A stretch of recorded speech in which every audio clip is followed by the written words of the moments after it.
जो चीज तुम्हें दिखे बस ये देखना, ये निर्मूल नहीं है, इसका भी कोई ना कोई कार्य दुनिया में है। चींटी को भी, कीड़े को भी, मच्छरों को भी एक विहंगम दृष्टि देखो, सब में कोई ना कोई गुण है।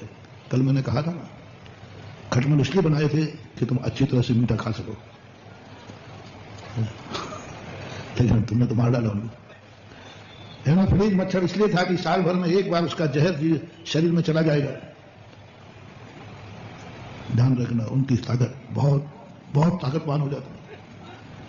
जिनको सबसे ज्यादा मलेरिया हुआ है उनको कोरोना ने चपेट पाया, और कोरोना में दिया क्या गया? कोई एंटीबायोटिक। जो मलेरिया की दवाई रहती है वही दिया गया कि मलेरिया को कैसे मारा जाए, और मलेरिया को जो अपने जीवन में कीटाणु है वो अपन ने मार डाला। महावीर स्वामी ने बस यहीं पर महावीर स्वामी महान हो जाते हैं। विज्ञान कहता है कि जिनसे तुम्हें दुख हो रहा है उनको मार डालो, उनको समाप्त कर दो। वो नहीं समझ पा रहे हैं कि वर्तमान में दुख हो रहा है लेकिन पीछे सुख है।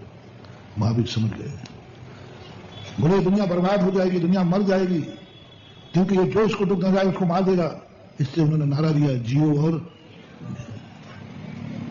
और जीने दो का नारा बहुत व्यापक है। किसको जीने दो? महाराज को, बोलो, मनुष्य को, हर जीव को। जो आज वही बात मैं तुमसे कहना चाहता हूं, जियो और जीने दो का जो भगवान महावीर का नारा था वो जब ही कल्प लागू होगा जब तुम ये धारणा बना लो कोई भी जीव दुनिया में है उसका कोई ना कोई उपयोग जरूर है। आप एनाफिलीज मच्छर को नहीं मारोगे, क्योंकि आपको पता चल जाए कि महावीर स्वामी ने कहा इसको भी जीने दो। बोले तो काटता है, मलेरिया आता नहीं, बहुत काम का है। इसके काटने का जहर, इसके काटने से तुम्हें बुखार आएगा, वो 3 गोलियों में दूर हो जाएगा। और इसको मार डाला, फिर जो बीमारी आएगी वो 3 लोग में ठीक नहीं होगी। मोटिवेशन, यदि एनाफिलीज मच्छर नहीं काटेगा तो ऐसी कैंसर की बीमारी होगी जिसका इलाज दुनिया में नहीं होगा, और एनाफिलीज मच्छर काटेगा तो मलेरिया आएगा। अब 2 में से एक बीमारी आपको लेना है, हम आपके साथ हो जाएंगे, अभी नहीं बोला। एनाफिलीज मच्छर मारोगे तो तुम्हें कभी मलेरिया नहीं होगा, तो कैंसर हो सकता है। और एनाफिलीज मच्छर जिंदा रहेगा तो मलेरिया होगा लेकिन कैंसर नहीं होगा। 2 में से एक तो होनी है, मारने पर कैंसर, जीवित रहने पर मलेरिया, कौन सा ठीक है? मलेरिया बहुत ठंडक थी। क्या थे महावीर स्वामी, क्या समझते हो आप? सर्वज्ञ भगवान कहां खोजा? बोले देख तुझे बुखार आएगा पक्का है, लेकिन उसका इलाज है, 2-3 गोलियों में ठीक हो जाएगा। नीम की पत्ती पी लेना, ठीक हो जाएगा। कुनेन का पाउडर ठीक हो जाएगा। लेकिन उसके अभाव में जो बीमारी पनपेगी वो तो मौत के साथ ही जाएगी।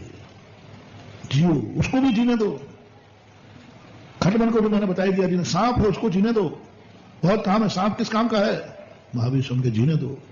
तुम नहीं समझ पा रहे हो, सांप काटता है तो कितने साल भर में काटे हुए जीवों से मरते हैं, लेकिन सांप जो अपनी श्वास छोड़ता है उसमें इतने वायरसों को वो खा जाता है, मार देता है कि तुम्हें महाबीमारी से बचा देता है। ऐसी बीमारी, लाइलाज बीमारी, एड्स जैसी बीमारी, कैंसर जैसी बीमारी, हेपेटाइटिस जैसी बीमारियां, कितने प्रकार की बीमारियां, इन सबके जो वायरस, जिन जिन के जो वायरस होते हैं उनको सांप खाता है, सांप मारता है, वो फुसकारता है, वो जीभ बाहर निकालता है। जितने बार वो जीभ बाहर निकालता है असंख्यात वायरसों को वो अपने अंदर ले लेता है। स्वभाव है, जीभ को खाने के लिए भी निकालता है, नेचुरल ही। सबसे ज्यादा जीभ कौन निकालता है? सांप। क्यों? प्रकृति ने उसको दिया कि तेरे जीभ निकालने से ये संसार की महाबीमारियां दूर होती है। वो नहीं पकड़ पाया, विज्ञान भी नहीं पकड़ पा रहा, महावीर स्वामी पकड़ लिया। उनका उसको भी जीने दो। जो कुछ भी दुनिया में है सबको जीने दो। कभी तुम्हारे कुछ ना कुछ वो तुम्हारे काम का है, तुम्हारे उपयोग का है। भले तुम्हें आज समझ में नहीं आया, कल समझ में आएगा। जीने दो। और तुम भी जियो, ऐसा नहीं कहा कि तुम मर जाओ। तो दुनिया में रहने के लिए हमें एक बहुत बड़ी व्यवस्था बनाना है, बहुत बड़ी जिम्मेवारी है। आत्मा को जानने में इतनी ज्यादा तकलीफ नहीं है, ये 2 मिनट में आत्मा जानने में आ जाएगी, लेकिन आत्मा तक पहुंचना, आत्मा को जानने की शक्ति अर्जित करना वो बहुत कठिन है। भोजन खाना 10 मिनट में हो जाता है, लेकिन भोजन बनाना बहुत कठिन है। आत्मा का अनुभव चुटकी बजाते होना है, लेकिन चुटकी बजाने की ताकत बहुत कठिन है।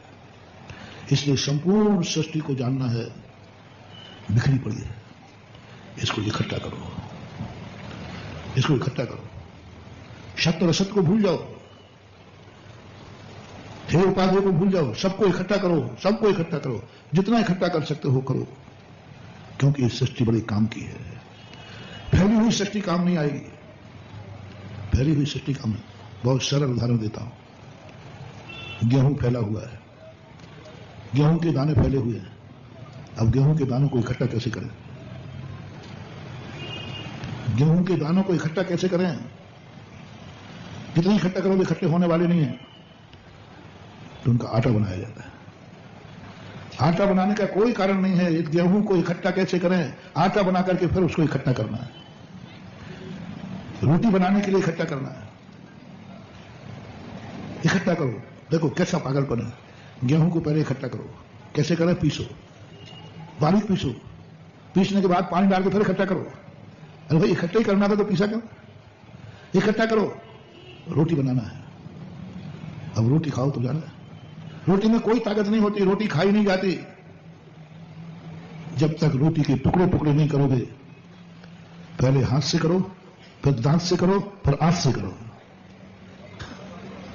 पहले हाथ से गिरा, फिर आंख से, कब कहीं ताकत आएगी। तो इतने टुकड़े करने के पहले आटे खा लेते ना, सीधा वो तो टुकड़ा ही था। क्या तमाशा मचा रखा है। लोग कहते हैं तत्वदृष्टि महाराज जी, आप कहते पहले ये करो फिर इसको छोड़ दो। फिर मैं आपसे तो पूछ रहा हूं, जब जितना बारीक आटा करना ही था तो फिर रोटी क्यों बनाई तुमने? आटे को लोई क्यों बनाई? बढ़िया वही का वही खा लेते, चबाना नहीं पड़ता, सीधा घोल तो पी जाते। पेट में दर्द हो जाता, बीमारियां हो जाती। पीसते हो, इकट्ठा करते हो, रोटी बनाते हो। रोटी आज तक कभी भी ताकत नहीं दे सकती। जब तक रोटी के टुकड़े टुकड़े नहीं होंगे तब तक उसमें से ताकत निकलने वाली नहीं। रोटी खाओ, रोटी पेट में रहे और रोटी निकल जाए, कितनी ताकत आ जाएगी। इस सृष्टि को पहले इकट्ठा करो, गेहूं को इकट्ठा करो, आटा बनाओ। कपड़ा है, कैसी विचित्रता। कपड़े को, कपास को धागे बनाओ, धागे को, एक एक धागे को पहले इकट्ठा करो। पहले थान बनाओ, लंबा थान बनाओ, इकट्ठा करो धागों को। अरे धागे ही पहन लो ना, नहीं मिला धागे नहीं पहन, उनको इकट्ठा करो। चलो थान बन गया, अब तो पहन लो, अब फिर टुकड़े करो। एक बहुत अच्छा जोक था। चूहे ने एक दुकानदार के थान को कट लगा दिया, थोड़ा सा कट। दुकानदार बहुत टेंशन में आ गया, इतना महंगे कपड़े में उसने कट लगा दिया। वो 1000 रुपये मीटर का था, अब उसकी कीमत 500 रुपये अब नहीं है। जो देखे वगैरह हमें कट नहीं चाहिए, मुझे कट नहीं चाहिए। मतलब इतना सा कट था और 500 का कंसेशन था। बिना कट का व्यक्ति 1000 रुपया देने को तैयार है और कट वाले के 500 भी देने को तैयार नहीं। अब वो बार बार से चूहे को कोसता, इसको जिंदा नहीं रहना। इस चूहे ने कहा इतना सा कट लगा दिया और 1000 रुपया वाले के पीछे खाया, देखे ही क्या करता है।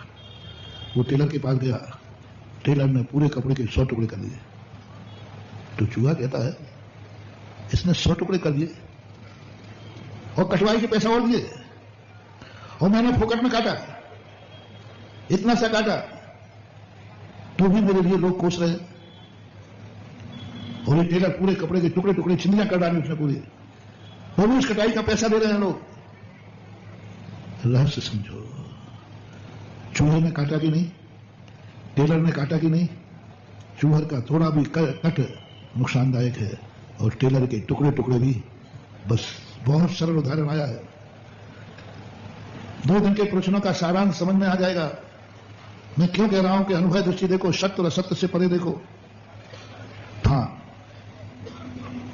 चूहे से मत काटने दो उसको, काटेंगे अभी बाद में, कटवाने के पैसे देंगे, फोकट का काटने वाला नहीं चाहिए।